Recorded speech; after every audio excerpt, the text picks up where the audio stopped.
Hello students, कैसे हैं आप लोग। आप सभी का स्वागत है आपके पाठशाला एसएस क्लासेज ऑफ केमिस्ट्री में। तो आज के क्लास में हम लोग लॉ ऑफ केमिकल कॉम्बिनेशन के बारे में पढ़ने वाले हैं। हम लोग first chapter some basic concept of chemistry कर रहे हैं। Some basic concept of chemistry का कुछ पोर्शन हम लोगों ने कर लिया है। नेक्स्ट टॉपिक है law of chemical combination. Okay, तो आइए देखते हैं कि ये क्या है लॉ ऑफ केमिकल कॉम्बिनेशन और क्या क्या पढ़ना है इसमें। तो हेडिंग देंगे लॉ ऑफ केमिकल कॉम्बिनेशन।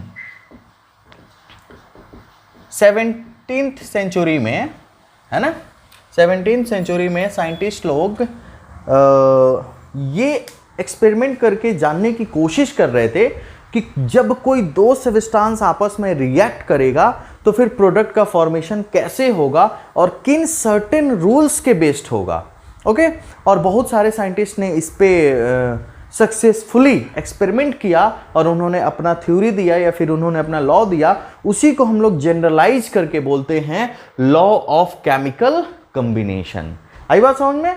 तो लॉ ऑफ केमिकल कॉम्बिनेशन में हम लोग कुछ सर्टेन लॉज के बारे में पढ़ेंगे, जैसे law of conservation of mass, law of constant proportion, law of multiple proportion, law of reciprocal proportion, okay, Gay Lussac's law of gaseous volume and Avogadro's law. तो टोटल 6 लॉज के बारे में हम लोग पढ़ने वाले हैं लॉ ऑफ केमिकल कॉम्बिनेशन में। शुरू करते हैं, एकदम आराम से धीरे धीरे पढ़ना हम लोग शुरू करेंगे। एक एक चीज को कवर करने की कोशिश करेंगे। हम ये चाहेंगे कि आपको सटीक जानकारी हो किसी भी टॉपिक के बारे में। ओके, तो लॉ ऑफ केमिकल कॉम्बिनेशन में पहला जो लॉ है वो लॉ है law of conservation, law of conservation of mass, law of conservation of मास। ये लॉ जो है ना एंटोनी लेवोजियर ने दिया है। किन्होंने दिया है? तो एंटोनी लेवोजियर ने ये लॉ दिया। और उन्होंने कब ये लॉ दिया? तो इन 1774 में एंटोनी लेवोजियर ने एक लॉ दिया, जिस लॉ को हम लोग बोले law of conservation of mass. अब ये क्या है भाई law of conservation of mass? तो ध्यान से समझना इस लॉ को। According to this law the mass of a substance remains constant in any physical change or chemical change। ध्यान से सुनिएगा, according to law of conservation of mass, the mass of substance remains constant in any physical change or chemical change। इसका मतलब ये हुआ कि किसी भी फिजिकल चेंज में या फिर किसी भी केमिकल चेंज में सब्सटेंस के मास में कोई फर्क नहीं पड़ता है, यानी सब्सटेंस का मास चेंज नहीं होता है। सब्सटेंस का मास चेंज नहीं होता है, चाहे वो फिजिकल चेंज हो या फिर वो केमिकल चेंज हो। ठीक है, एक छोटा सा एग्जांपल, जैसे आप पानी लिए, है ना, पानी ये लिक्विड है, ये 500 ग्राम आपने लिया और इसको आपने फ्रीज किया। तो जैसे ही आप वाटर को फ्रिज में रखेंगे ये आइस बन जाएगा, H2O सॉलिड बन जाएगा और फिर से उसका मास आप लीजिए, देखिए, तो उसका भी मास आ जाएगा 500 ग्राम। ओके, तो ये एक फिजिकल चेंज था। तो फिजिकल चेंज में भी मास ऑलवेज कांस्टेंट होता है। ठीक है, इसके लिए एक एक्सपेरिमेंट हुआ जो लैंडोल्ट साहब ने किया। किसने किया एक्सपेरिमेंट? लैंडोल्ट साहब ने किया। तो यहां पे हम लिख देते हैं लैंडोल्ट्स एक्सपेरिमेंट। अब लैंडोल्ट्स एक्सपेरिमेंट में उन्होंने क्या किया, पहले इस एक्सपेरिमेंट को हम लोग समझते हैं। ओके, फिर इस पे कुछ और देखेंगे आगे। तो ये एक्सपेरिमेंट क्या था? तो उन्होंने एक एच शेप्ड एक ट्यूब लिया। देखना, उन्होंने एक एच शेप्ड ट्यूब लिया और इस ट्यूब में सॉरी यहां से थोड़ा सा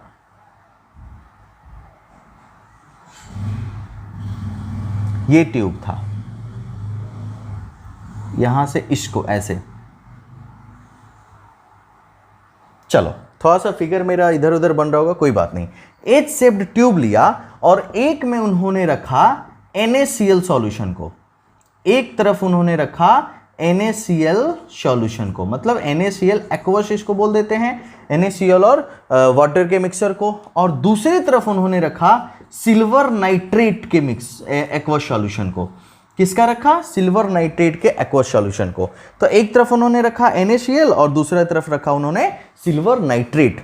जब उन्होंने रिएक्शन कराया, देखना इधर रखा सिल्वर नाइट्रेट को, फिर जब उन्होंने इसको मिक्स किया, जब इसको मिक्स किया तो जब मिक्स किया तो प्रोडक्ट बना। देखना ध्यान से क्या प्रोडक्ट बनेगा, तो NaCl एक्वस जब रिएक्शन करेगा सिल्वर नाइट्रेट एक्वस के साथ तो प्रोडक्ट बनेगा AgCl, जो कि एक सॉलिड बनेगा, प्रेसिपिटेट है, वाइट प्रेसिपिटेट बनेगा, और plus sodium nitrate aqueous solution में बाहर निकल जाएगा, सोडियम नाइट्रेट का एक्वस सॉल्यूशन बाहर निकल जाएगा। ओके, तो उन्होंने जब मास को कैलकुलेट किया तो इन दोनों का मास और इन दोनों का मास सेम आया। सपोज दैट इनका मास अगर x ग्राम आया ऐड करने पे, तो इनका भी मास कितना आया? x ग्राम आया। तो इस लैंडोल्ट साहब ने इस एक्सपेरिमेंट से भी प्रूफ किया और बताया कि एंटोनी लेवोजियर साहब का जो लॉ है वो एकदम सही है, और किसी भी केमिकल चेंज या फिजिकल चेंज में मास ऑफ सब्सटेंस चेंज नहीं होता है। अगर आप एक सिंपल सा रिएक्शन लेंगे, इसको फटाफट आप नोट कर लीजिए, सिंपल सा एक रिएक्शन ले रहे हैं, देखना क्या रिएक्शन है। तो अगर आप A प्लस B मिल के प्रोडक्ट बना दिए C प्लस D, अब इनका मास है W1, इसका मास है W2, इसका मास है W3 और इसका मास है W4, है ना। तो आप देखेंगे according to law of conservation of mass, according to law of conservation of mass, W1 plus W2 equal to W3 plus W4 हमेशा ही कांस्टेंट होता है। ओके, ये दोनों का सम इन दोनों के सम के इक्वल होगा, यानी मास चेंज नहीं होता है। तो लॉ ऑफ कंजर्वेशन ऑफ मास में हम लोगों ने ये सीखा कि किसी भी फिजिकल चेंज में या फिर केमिकल चेंज में मास ऑफ सब्सटेंस हमेशा कांस्टेंट होता है। लेकिन भाई केमिस्ट्री है, कुछ ना कुछ तो एक्सेप्शन आना है, और ये एक्सेप्शन या फिर कुछ रिएक्शन में ही एक्सेप्शन, जैसे खासकर न्यूक्लियर रिएक्शंस में ये एक्सेप्शन आया हमारे आइंस्टीन साहब के कारण। आइंस्टीन साहब क्या किए, तो देखना इसका हम लोग अब इसको modern theory of law of conservation of मास कह सकते हैं। तो स्पेशली न्यूक्लियर रिएक्शंस में क्या होता है कि कुछ मास का जो टर्म है, कुछ मास है जो एनर्जी में कन्वर्ट हो जाता है। कुछ मास किस में कन्वर्ट हो जाता है? एनर्जी में। और इस चीज को उन्होंने प्रूफ किया था E इक्वल टू mc² से। देखना E क्या है? एनर्जी, M क्या है? मास ऑफ सब्सटेंस, और C क्या है? Velocity of light in vacuum. Okay, तो इसमें उन्होंने ये प्रूफ किया कि कुछ मास एनर्जी के रूप में कन्वर्ट हो जाता है, तो इसलिए लॉ ऑफ कंजर्वेशन ऑफ मास को मॉडिफाई किया गया फॉर सम केमिकल रिएक्शन, सारे के लिए नहीं, बस कुछ केमिकल रिएक्शंस के लिए। और ये बताया गया कि द मास एंड एनर्जी दोनों को मिला दिया गया। The mass and energy of a substance always be conserved in a chemical और फिजिकल रिएक्शन। ओके, बस ये किया गया। ये बात समझ में आई? तो आइंस्टीन साहब ने बस उसको जो सिर्फ मास वाला टर्म था उसको मास एंड एनर्जी में कन्वर्ट कर दिया। चलिए, तो हम लोगों ने पहला लॉ देखा, लॉ ऑफ कंजर्वेशन ऑफ मास। आपको समझ में आया? बिल्कुल समझ में आया होगा। नेक्स्ट आगे हम लोग देखते हैं लॉ ऑफ कांस्टेंट प्रोपोर्शन। अब ये क्या है भाई साहब? लॉ ऑफ कांस्टेंट प्रोपोर्शन, या फिर इसको लॉ ऑफ डिफिनिट प्रोपोर्शन भी कहते हैं।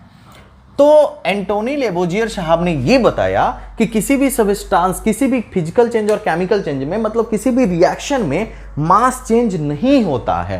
तो ये लॉ दिया किसने? तो जोसेफ प्राउस्ट ने। ये लॉ किसने दिया? जोसेफ प्राउस्ट ने। और जोसेफ प्राउस्ट साहब ने ये लॉ 1799 में दिया। कब दिया? 1799 में। ओके, और इस लॉ में उन्होंने क्या बताया?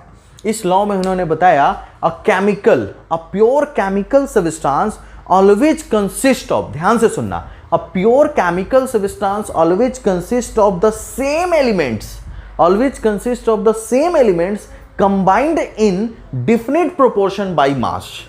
ओके, क्या मतलब हुआ भाई कि किसी भी सब्सटेंस, कोई भी सब्सटेंस जैसे CO2 है ना, वो जब भी बनेगा तो कार्बन और ऑक्सीजन से ही बनेगा, चाहे कितना भी आप एक्सपेरिमेंट कर लीजिए, और इसमें इन दोनों का मास रेशियो जो होगा ना वो ऑलवेज कांस्टेंट होगा। कैसे? जैसे इनका आप 12 ग्राम ले लीजिए, इनका 32 ग्राम ले लीजिए, दोनों मिलके बनाएंगे 44 ग्राम।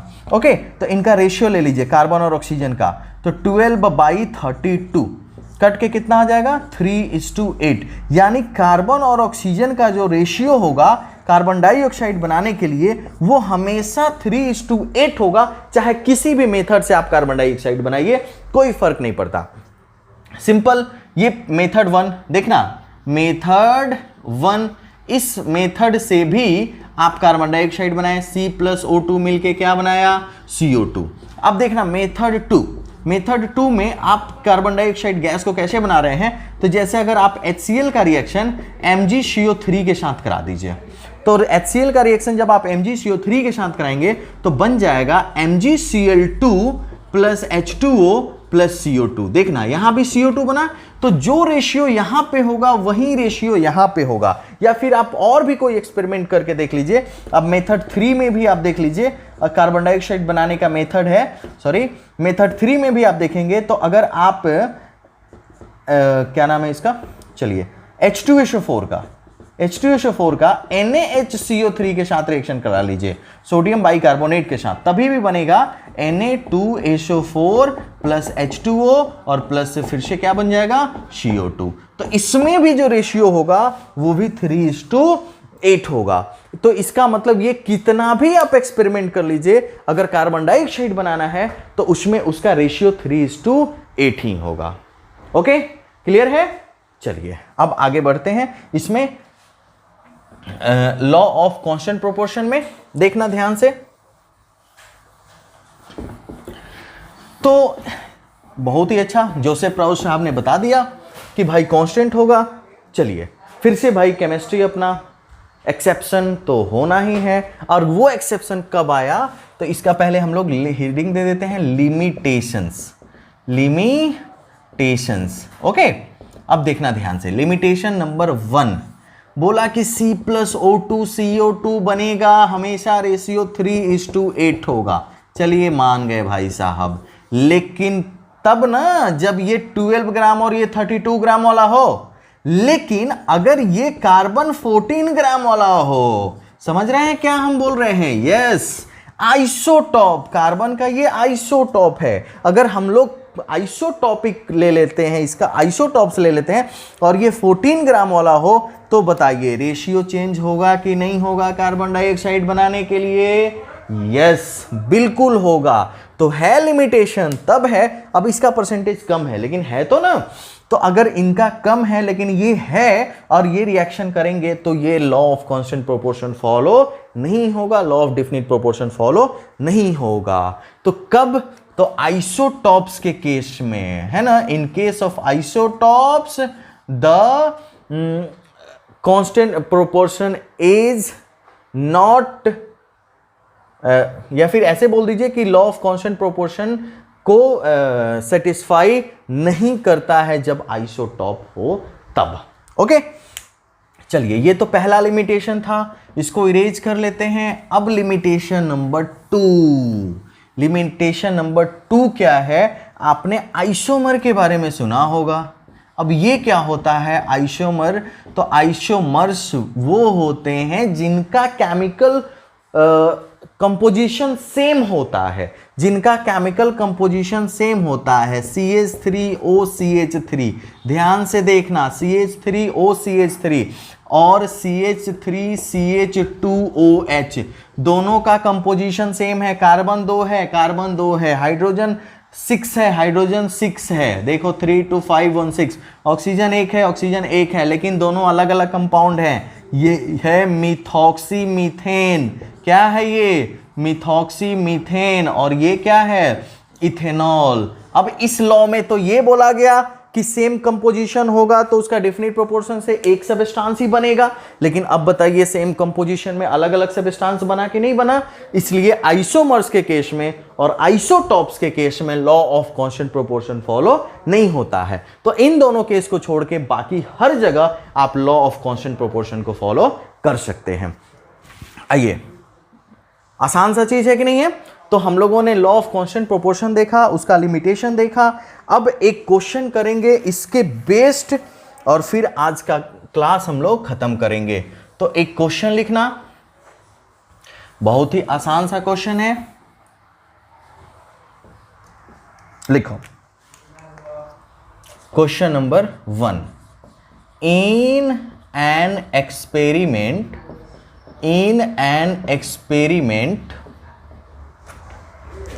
0.930 gram of zinc is heated strongly to get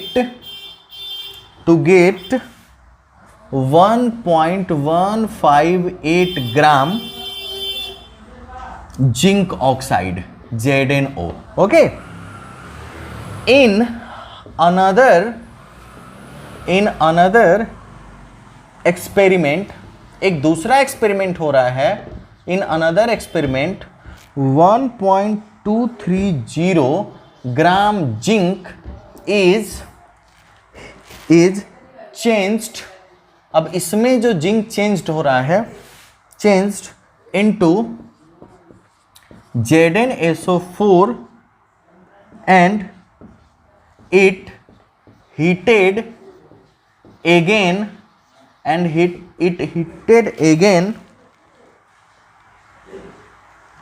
strongly to give 1.532 gram zinc oxide. Okay, so this data, so that लिख लीजिए, so that this data is in the agreement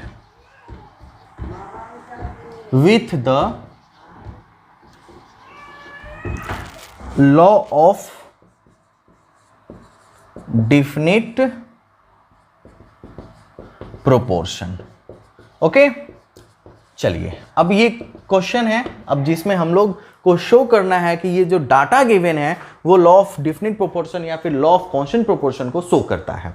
तो कैसे देखेंगे, तो देखना, इन एक्सपेरिमेंट 1, चलो जिंक कितना है, तो जिंक का मास है, जिंक आप देखिए जिंक प्लस ऑक्सीजन मिलके ही ना ZnO बनाएगा। अब देखना इनका मास कितना है जिंक का, तो 0.930 और ऑक्सीजन के मास को यहां पे हम लोग मान लेते हैं x equal to Zn oxide का मास, जिंक ऑक्साइड का मास कितना है, तो 1.158 ग्राम। ओके, तो x का मास कितना हो जाएगा 1.185 माइनस 0.930।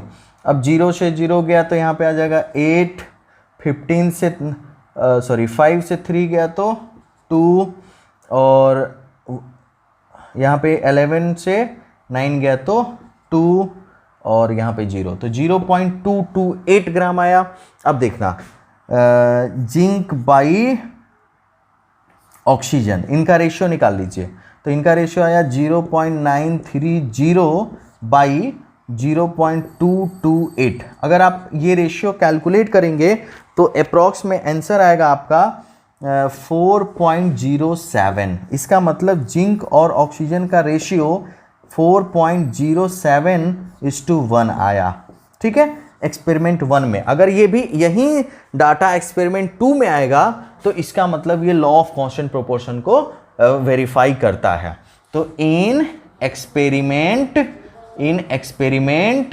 2, अब एक्सपेरिमेंट 2 में देखना, फिर से जिंक का मास कितना है भाई साहब?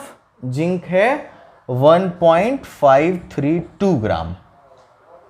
ओके, नहीं सॉरी, 1.230 ग्राम। ओके, और फिर से ऑक्सीजन है, और ये दोनों मिलके फिर से क्या बनाएंगे? ZnO। ऑक्सीजन के मास को यहां पे मान लेते हैं वही, और जिंक ऑक्साइड का मास कितना है आया है? तो 1.532 ग्राम। तो y का वैल्यू निकाल लीजिए, कितना हो जाएगा? 1.532 माइनस 1.230। अब देखना ये वैल्यू, ये इक्वल टू आ जाएगा 2 में से 0 गया तो 23305 तो 30.302। अब देखना, अब हम लोग क्या करते हैं? जिंक और ऑक्सीजन का रेशियो कैलकुलेट करते हैं। ये आया 1.532 बाई में 0.302। अब आप इसको सॉल्व करके देख लीजिए, 4.07 ही आ रहा है। तो जिंक और ऑक्सीजन का रेशियो फिर से कितना आ गया? 4.07:1। ओके, तो दोनों एक्सपेरिमेंट में देखें आप कैसे, दोनों एक्सपेरिमेंट में जिंक और ऑक्सीजन का जो रेशियो है वो 4.07:1 है। इसका मतलब ये data law of constant proportion को वेरीफाई करता है। ठीक है, तो आज के क्लास में हम लोगों ने पढ़ा लॉ ऑफ कांस्टेंट प्रोपोर्शन के बारे में, लॉ ऑफ कंजर्वेशन ऑफ मास के बारे में, फिर नेक्स्ट क्लास में law of multiple proportion, law of reciprocal proportion, और कोशिश करेंगे नेक्स्ट क्लास के वीडियो में ना वो सारा लॉ ऑफ केमिकल कॉम्बिनेशन खत्म हो जाए। ओके, तो आप पढ़ते रहिए, फिर से मिलते हैं नेक्स्ट वीडियो में। आप लोग का बहुत बहुत धन्यवाद। आपका दिन शुभ हो।